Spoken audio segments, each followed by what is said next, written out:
ሰላም ሰላም ውድ የብሩ ተስፋ አካዳሚ የዩቲዩብ ቻናል ቤተሰቦች እንዴት ናችሁ? ዛሬ እንደተለመደው የ11ኛ ክፍል ታሪክ ትምህርት ቻፕተር 1 ፓርት 2 ይዤላችሁ መጥቻለሁ። ፓርት 1ን ካላያችሁ እንድታዩ ሪከመንድ አደርጋለሁ። ለቻናሉ አዲስ ከሆናችሁ ሰብስክራይብ አድርጉ። ቪዲዮውን ለብዙ ሰው እንዲደርስ ላይክ፣ ሼር አድርጉ። አሁን ወደ ቪዲዮ። ሂስትሪ ኤንድ አዘር ሳይንስ ሂስትሪ ሃዝ ዲፈረንስ ኤንድ ሲሚላሪቲስ ዊዝ አዘር ሳይንስ። ሂስትሪ ምንድነው? የራሱ የሆነ ከሌሎች ሳይንሶች የሚለይበት እናም ደግሞ የሚመሳሰልበት ባህሪ አለው። ናቹራል ሳይንስ ስተዲ ዘ ፌኖሜና ኦፍ ፊዚካል ወርልድ ዋይል ሂስትሪ ስተዲስ ሁማን ቢንግስ እንደ ሁማን ሶሳይቲ ኢን ዘ ፓስት። ናቹራል ሳይንሶች ፊዚካል ወርልድ ላይ ያሉትን ፌኖሜናዎችን ሲያጠኑ፣ ሂስትሪ ደግሞ ወይም ታሪክ ደግሞ ምንድነው የሚያጥነው? ስላለፈው የሰው ልጅ ታሪክ እናም ደግሞ ስላለፈው የማህበረሰብ ታሪክን የሚያጠና ትምህርት ነው። ሂስትሪ ዳዝ ኖት ኮንዳክት ኮንትሮል ኤክስፐሪመንት ዛት አር ኮመን ኢን ናቹራል ሳይንስ። ሂስትሪ በኤክስፐሪመንት ኮንትሮልድ አይደረግም፣ ኤክስፐሪመንት አይሰራበትም። ናቹራል ሳይንሶች ግን እንደዛ አይደሉም። አንድ ግኝት ተገኘ ለማለት በምንድነው መታገዝ ያለበት? ናቹራል ሳይንስ ላይ በኤክስፐሪመንት ነው። ነገር ግን ሂስትሪ ላይ እንደዛ አይደለም። ናቹራል ሳይንስ ሪፖርት ዘ ሪዛልት ኦፍ ዘር ፋይንዲንግ ኢን ኒውትራል ዌይ።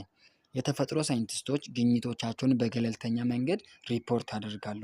however historian commonly make value judgment put personal view together with their result of their finding. በሌላ በኩል ይሁን እንጂ የታሪክ ተመራማሪዎች በተለምዶ ዋጋ ያላቸውን ውሳኔዎችን ይሰጣሉ። በሌላ የግል አመለካከታቸውን ከግኝቶቻቸው ውጤት ጋር አንድ ላይ ያስቀምጣሉ። On the other hand, both scientists and historians are concerned with the discovery, shedding light on new knowledge and solving current problem of society. በሌላ በኩል ሳይንቲስቶችም ሆኑ የታሪክ ተመራማሪዎች ስለ ግኝት ለአዲስ እውቀት ብርሃን ማብራት እና የህብረተሰብን ወቅታዊ ችግሮችን መፍታት ያሳስባቸዋል። እነዚህ ሳይንቲስቶችም ሆነ ሂስቶሪያኖችም ሁለቱም የሚያመሳስላቸው ነገር ምንድነው? አዳዲስ እውቀቶችን ለመፈለግ እናም ደግሞ በማህበረሰብ ውስጥ ያሉትን ችግሮችን ለመፍታት ምን ያደርጋሉ? ያ ያሳስባቸዋል። ያ ነገር ያሳስባቸዋል። both of them also use systematic methods involving rigorous check, use of evidence and drawn conclusion. ሁለቱም ሳይንቲስቶችም ሆነ የታሪክ ምሁራኖችን ምን ይጠቀማሉ? ጥብቅ የሆነ ፍተሻዎችን፣ ማስረጃዎችን፣ መደምደሚያዎችን የሚያካትቱ ስልታዊ ዘዴዎችን ይጠቀማሉ ማለት ነው። Therefore, history is a science because it must be provided by the use of reliable source. ስለዚህ ታሪክ ሳይንስ ነው፣ ምክንያቱም አስተማማኝ ምንጮችን በመጠቀም መረጋገጥ አለበት። ምክንያቱም እዚህ ጋር ምንድነው የምንለው? it must be provided use reliable source ይላል። it has a methodology which is followed by all historians. ሁሉም የታሪክ ተመራማሪዎች የሚከተሉት ዘዴ ነው። Scholars also commonly categorize history under the social science such as anthropology, sociology, psychology, economics and so on. የታሪክ ወይም ምሁራኖች የታሪክን ትምህርት ወይም ሂስትሪን በምን ስር እንትን ያስቀምጣሉ? በሶሻል ሳይንስ ስር ይመድባሉ። እንደነ አንትሮፖሎጂ፣ እንደነ ሶሺዮሎጂ፣ እንደነ ሳይኮሎጂ፣ እንደነ ኢኮኖሚክስ የተለያዩ የሶሻል ትምህርቶች ሂስትሪንም ምን ያደርጋሉ? በሶሻል ሳይንስ ስር ይመድቡታል ማለት ነው። እነዚህ አንትሮፖሎጂ፣ ሶሺዮሎጂ፣ ሳይኮሎጂ የሚባሉ ትምህርቶችን ዩኒቨርሲቲ ከገባችሁ ትማሩታላችሁ። ሂስቶሪያን ኤግዛማይን ኤቭሪ አስፔክት ኦፍ ዘ ላይፍስ ኦፍ ሁማን beings including economic and social condition and the development of religion, art and አዘር ኤሌመንት ኦፍ ከልቸር። ስለዚህ የታሪክ ተመራማሪዎች ኢኮኖሚያዊ፣ ማህበራዊ ሁኔታዎችን እና የሃይማኖት፣ የኪነ ጥበብ እና ሌሎች የባህል አካላትን እድገት ጨምሮ ሁሉንም የሰው ልጅ የህይወት ገጽታዎችን ይመረምራሉ። ሁሉንም የሰው ልጅ ገጽታዎችን ይመረምራሉ ማለት ነው። በት ስቲል ዜር አር ዲፈረንስ ቢትዊን ሂስቶሪያንስ ኤንድ ሶሻል ሳይንስ። ነገር ግን እስካሁን ድረስ በታሪክ ተመራማሪዎች እና በእነዚህ ሶሻል ሳይንቲስቶች መካከል ምን አለ? ልዩነት አለ ማለት ነው።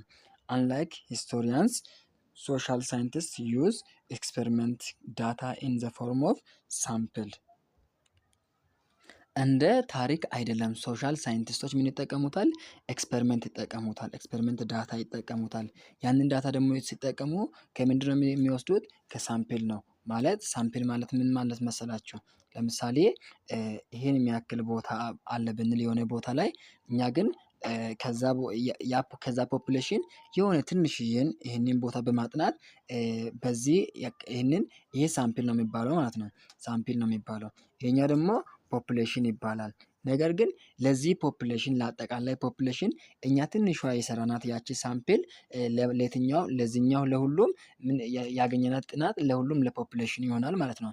ስለዚህ ሂስትሪ ደግሞ እንደዛ አያጠናም። ሂስትሪ እንደዛ አያጠናም። ነገር ግን ሶሻል ሳይንቲስቶች ምን ያደርጋሉ? ያንን ሳምፕል በመጠቀም ለፖፑሌሽን የሚሆን ሪዛልት ግኝት ያገኛሉ። ነገር ግን ሂስትሪ ይህንን አይጠቀምም። ኢን አዲሽን ሶሻል ሳይንቲስት far more regularly use theoretical model and hypothesis than do history. በተጨማሪም የማህበራዊ ሳይንቲስቶች ከታሪክ ተመራማሪዎች ይልቅ የንድፍ ሀሳባዊ ሞዴል እና የሃይፖቴሲሶችን በመደበኝነት ይጠቀሙታል። ሃይፖቴሲሶችን በመደበኝነት ይጠቀሙታል። ከማን ይልቅ? ሂስቶሪያን ይልቅ ሶሻል ሳይንቲስቶች ይህንን በመደበኝነት ይጠቀሙታል ማለት ነው። ሂስቶግራፊ ማለት የታሪክ አጻጻፍ ማለት ነው። ሂስቶግራፊ ሪፈርስ ቱ ዘ ሂስትሪ ኦፍ ሂስቶሪካል ራይቲንግ። ሂስቶግራፊ ማለት ምንን ይገልጻል? ታሪካዊ የሆኑ ጽሁፎች ታሪክ ማለት ነው። ሂስቶግራፊ ማለት ኢት ኦልሶ ዲሲፕሊን ዲልስ ዊዝ ሜተድስ ኦፍ ራይቲንግ ሂስትሪ ኢንክሉዲንግ ቴክኒክስ ኦፍ ሂስቶሪካል ሪሰርች ዶክመንቴሽን እንዲሁም የታሪክ ጥናትና ምርምር ቴክኒኮችን ጨምሮ ታሪክን ለመጻፍ ዘዴዎችን የሚመለከት ትምህርት ነው ማለት ነው። ሂስቶግራፊ ማለት ሂስትሪ አስ ኤ ፋንክሽናል ሶሳይቲ አክቲቪቲ ስትሬችስ ባክ ቱ ዘ ቢጊኒንግ ኦፍ ሁማን ሶሳይቲ። ታሪክ እንደ ተግባራዊ ማህበራዊ እንቅስቃሴ በሰው ልጅ የማህበረሰብ መጀመሪያ ላይ ይዘልቃል። ቢጊኒንግ ላይ ምን ያደርጋል? ይዘልቃል። መጀመሪያ ላይ ይዘልቃል። በት ዘ ኦርጋናይዝድ ኤንድ ሲስቴማቲክ ስተዲ ኦፍ ዘ ፓስት ኢመርጅድ ላርጅሊ ዊዝ ዘ ራይዝ ኦፍ ሲቪላይዜሽን ፓርቲኩላርሊ ዊዝ ዘ ቢጊኒንግ ኦፍ ቴክኒክስ ኦፍ ዘ ራይቲንግ። ነገር ግን ያለፈው የተደራጀ እና ስልታዊ ጥናት ከስልጣኔ እድገት ጋር በተለይም የአጻጻፍ ቴክኒኩ ሲጀምር ታየ ማለት ነው። መጀመሪያ የአጻጻፍ ቴክኒክ ሲጀምር ነው የታየው ማለት ነው። ፎር ኢንስታንስ ዘ ቢጊኒንግ ኦፍ ዌስተርን ኦር ኢሮፒያን ሂስቶሪካል ትራዲሽን ኢዝ ኦፍን አሶሺየትድ ዊዝ ዘ አንሸንት ግሪክ ሂስቶሪያን ኔምድ ሄሮዶትስ። ለምሳሌ የምዕራቡ ወይም የአውሮፓ ታሪካዊ ትውፊት ጅማሬ ብዙውን ጊዜ ሄሮዶትስ ከተባለ ጥንታዊ ግሪክ የታሪክ ምሁር ጋር የተያያዘ ነው። ያም ከዛ ጋር የተያያዘ ነው። ሂሮት ኤሎንግ አካውንት ሂስቶሪስ ኦፍ ዘ ዋር ቢትዊን ዘ ግሪክ ኤንድ ፐርዢያንስ። እና ይሄ ሄሮዶትስ የተባለው ትልቁ የታሪክ ምሁር ምንድነው የጻፈው? ግሪክ ላይና በግሪክና በፐርዣ የነበረ ጦርነትን የጻፈ አንድ የታሪክ ምሁር ነው። ሄሮዶቱስ ጀነራሊ ሪጋርድድ አስ ዘ ፋዘር ኦፍ ሂስትሪ ማለት ነው። ሄሮዶቱስ የተባለው ሰውዬ ምንድነው ተብሎ የሚታሰበው? ዘ ፋዘር ኦፍ ሂስትሪ ተብሎ ይታሰባል። ምክንያቱም በጣም ብዙ ታሪኮችን የጻፈ ሰውዬ ነው እና እንዳትረሱ ተማሪዎች፣ ይህ ሄሮዶቱስ ማን ነው? የፋዘር ኦፍ ሂስትሪ ተብላችሁ ብትጠየቁ ሄሮዶቱስ ነው። እና ሂዝ ሞስት ፌመስ ሰክሰሰር ዋዝ ታዲዮስ ሁ ክሮኖሎጂካሊ ክሪቲካሊ እንደ አኩሬትሊ ሮት አባውት ዘ ዋር ቢትዊን አቴንስ እንደ ስፓርታ ናውን አስ ፔሎፖኔዥያን ዋር። የሄሮዶቱስ በጣም ታዋቂ የነበረ ተተኪ ቱሲዳይደስ የተባለው ሰውዬ በሁለቱ የግሪክ ከተሞች የተደረጉ ጦርነቶችን በአቴንስና በስፓርታ መካከል የተደረገውን ጦርነት በጊዜ ቅደም ተከተል አያችሁ፣ በጊዜ የቅደም ተከተል እናም ደግሞ በትክክል አኩሬትሊ በሆነ ወይ ምን አድርጓል? ሁለቱን ጦርነቶችን በሁለቱ መካከል የተደረገውን ጦርነት ምን አድርጓል? ዘግቧል ማለት ነው። የጦርነቱ ስም ምንድነው ተብሎ የሚታሰበው? ፔሎፖኔዥያን ዋር ይባላል። ያ በሁለቱ ትላልቅ የግሪክ ከተሞች የተደረገ በእነሱ መካከል የተደረገ ጦርነት ነው ማለት ነው። ሁለቱ የግሪክ ከተሞች እነማን ናቸው? አተንስና ስፓርታ ናቸው ማለት ነው። As time went on, the content and quality of history writing improved. ጊዜ ያለፈ ሲሄድ የታሪክ አጻጻፍ ይዘት እና ጥራት ምን ሆኗል? ተሻሽሏል ማለት ነው።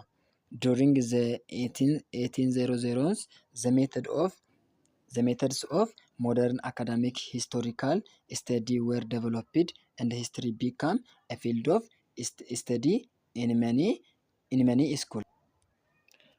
በ1800ዎቹ ሂስትሪ የዘመናዊ አካዳሚክ ታሪካዊ ጥናት ዘዴዎች ተዘጋጅተው እንደ አንድ ፊልድ ኦፍ ስተዲ በተለያዩ ትምህርት ቤቶች መሰጠት ተጀምሯል ማለት ነው። ከዛ ጊዜ በኋላ ተጀምሯል፣ እንደ አንድ ፊልድ ኦፍ ስተዲ መሰጠት ተጀምሯል 1800ዎቹ። ምክንያቱም ኳሊቲውንም ይዘቱንም ጥራቱንም ምን አድርጓል? ኢምፕሩቭድ እያደረገ ከሄደ በኋላ በ1800ዎቹ ምን ተደርጓል?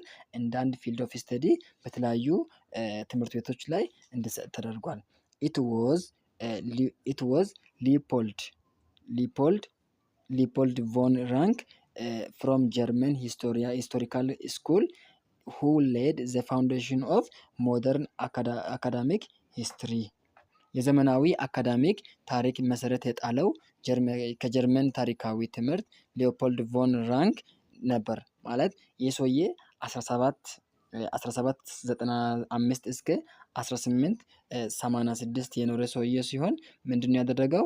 ዘመናዊ የአካዳሚክ ታሪካዊ መሰረትን የጣለ ታላቅ ሰው ነው ማለት ነው።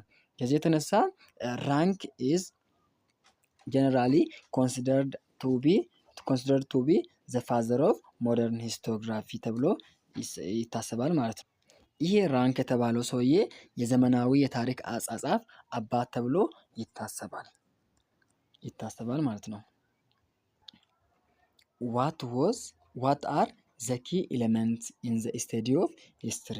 ምንድን ነው ሂስትሪን ስናጠና ወይም ታሪክን ስናጠና መሰረታዊም ቁልፍ የሆኑ ነገሮች ምንድን ናቸው ብለን ካየን፣ አንደኛ ምንድን ነው ሞደርን ሂስቶሪካል ስተዲ ኢንቮልቭስ ኤ ነምበር ኦፍ ኪ ኤሌመንትስ ኦፍ ሂስትሪ።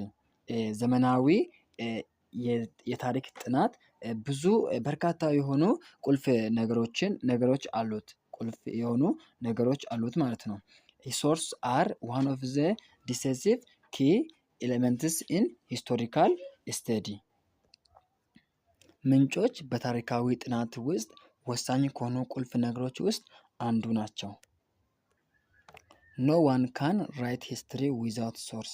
ማንም ሰው ምንጭ ከሌለው ታሪክን መጻፍ አይችልም። ኢን ሂስትሪ ኤቭሪ ስቴትመንት ማስት ቢ ሳፖርትድ ባይ ኤቪደንስ። በሂስትሪ ውስጥ እያንዳንዱ አረፍተ ነገር በምን መደገፍ አለበት? በማስረጃ መደገፍ አለበት። ያ ካልሆነ በስተቀር ታሪክ ሊባል አይችልም። ምክንያቱም ሰውየው የራሱን የሆነ ሀሳብ መጻፍ አይችልም። ምክንያቱም እያንዳንዱ አረፍተ ነገር በምን ሰፖርት መደረግ አለበት? በኤቪደንስ ወይም በማስረጃ መደገፍ መቻል አለበት ማለት ነው። ዚስ ኤቪደንስ ሂስቶሪካል ኢንፎርሜሽን ኢዝ ኦብተንድ ፍሮም ሶርስስ ኦፍ ሂስትሪ። ይህ ማስረጃ ደግሞ ከየት ነው የምናገኘው? ከታሪክ ምንጮች ነው የምናገኘው። The other key element in historical study is the interpretation of evidence. በታሪክ ጥናት ውስጥ ሌላ ቁልፍ ነገር የታሪክ ማስረጃዎችን መተርጎም ነው። Before we start writing history, it is necessary to have a clear understanding of the originality and the meaning of our evidence. ታሪክ መጻፍ ከመጀመራችን በፊት የማስረጃዎችን መነሻ እና ትርጉም በግልጽ መረዳት ያስፈልጋል። Otherwise, there is the possibility of misrepresentation or wrong interpretation of historical evidence. ያለበለዛ የታሪክ ማስረጃዎችን በተሳሳተ መንገድ የመግለጽ ወይም የተሳሳተ ትርጓሜ ሊሰጥ ይችላል።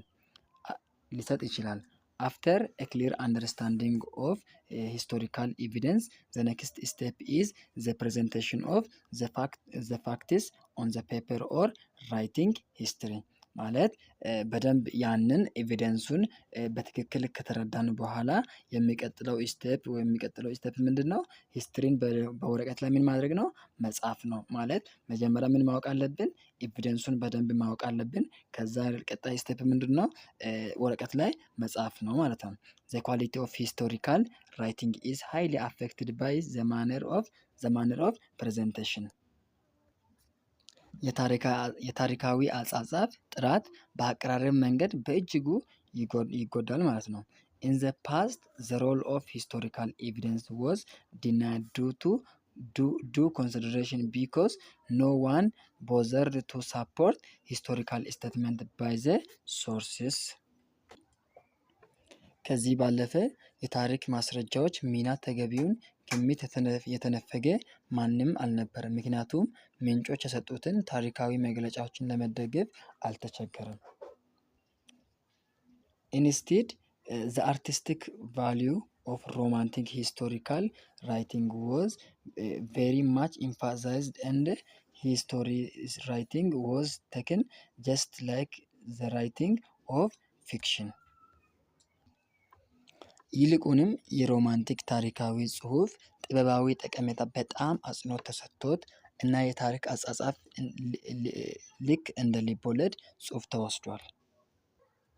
But this academic attitude has already been rejected, particularly since the beginning of the 19th century, in favor of presenting historical information based on evidence in simple, readable and attractive way.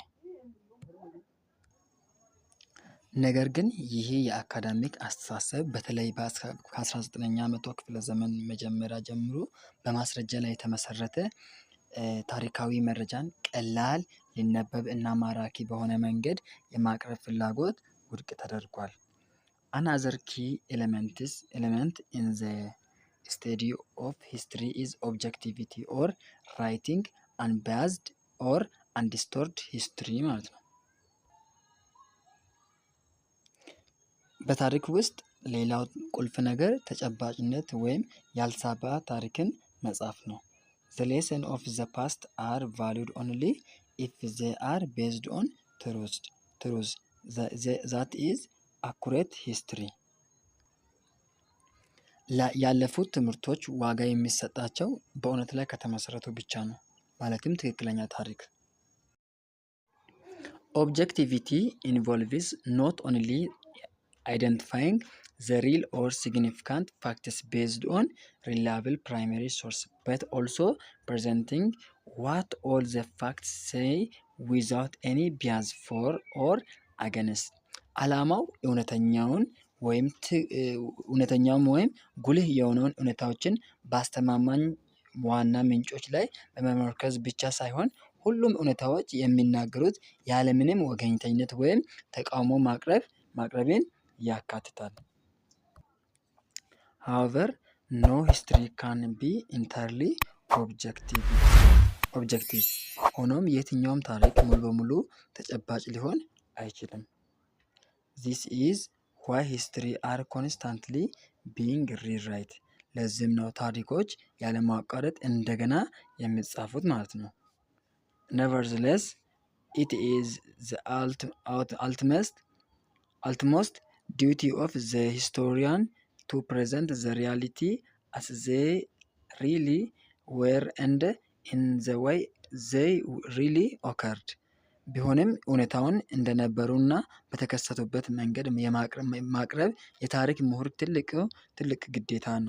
ትልቅ ግዴታ ነው ማለት ነው። Only history that tells the truth as accurately as possible can guide us accurately to avoid pitfalls in the future. ወደፊት ወጥመዶችን ለማስወገድ በትክክል ሊመራን የሚችል በተቻለ መጠን በትክክል እውነትን የሚናገር ታሪክ ብቻ ነው። One finally key element of historical study is the method of historical writing. የታሪክ ጥናት የመጨረሻ ቁልፍ አካል የታሪክ አጻጻፍ ዘዴ ነው።